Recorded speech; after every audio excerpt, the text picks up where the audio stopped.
Thank you, Mr. President. Mr. President, Democrats made their latest move yesterday in their years-long campaign to undermine the legitimacy of the Supreme Court. Their failed attempt to gain unanimous consent on a so-called Supreme Court ethics bill was yet another attempt to bully the court into ruling the way that Democrats want. And Mr. President, with decisions in multiple controversial cases coming from the Supreme Court over the next few weeks, including today, I expect this was just the prelude to yet another dramatic Democrat temper tantrum if things don't go Democrats' way. I say if things don't go Democrats' way, because it's a funny thing, Mr. President.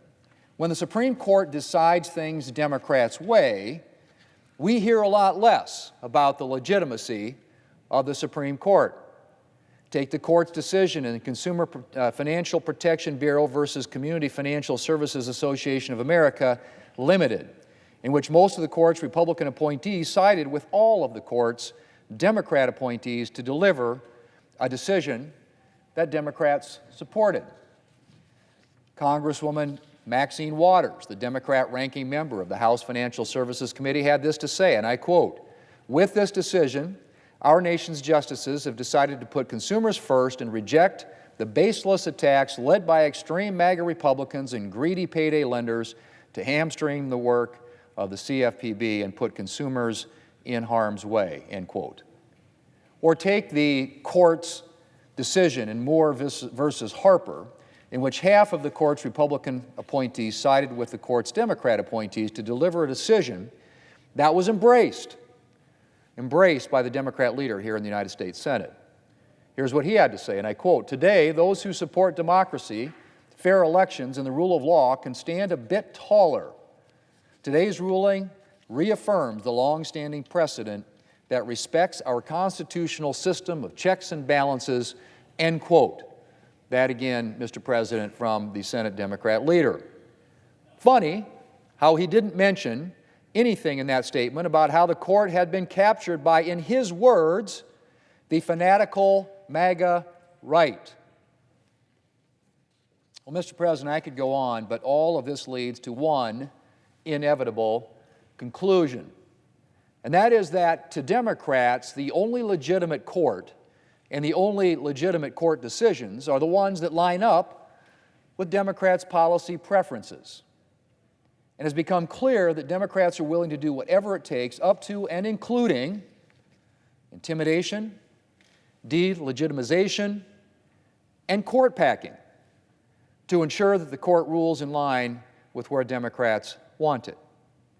This isn't about ethics or legitimacy or concern for our democratic institutions, as Democrats would have you believe. This, Mr. President, is about power.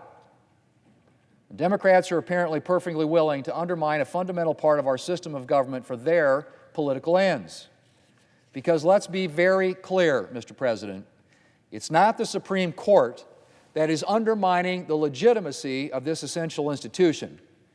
It's Democrats with their unhinged campaign against a duly constituted court composed of 9 duly confirmed justices nominated by a duly elected president.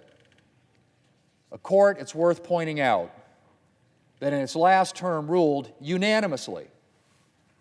That's right, unanimously, roughly half of the time. And 90% of the time, let me repeat that, 90% of the time had at least one Democrat-appointed justice in the majority. Mr. President, it would be nice if we could just dismiss Democrats' hysteria as the tantrums of a party that has discovered that sometimes in a democracy, you don't get your way. But Democrats' concerted effort to undermine the legitimacy of the court is deeply troubling because of the widespread consequences it could have. The last thing we should be doing at a time of deep political divisions is to be shaking Americans' faith in the legitimacy of our institutions and the impartiality of the court. Do Democrats really want a public with less faith in the government? Perhaps they do. Or perhaps they don't care as long as their policies are ascendant and they can maintain a hold on power. But, Mr. President, they should care. As I said, should things not go entirely Democrats' way in the coming weeks of Supreme Court decisions, I expect we're going to hear a lot. We will hear a lot more hysteria about the court's supposed hijacking and illegitimacy.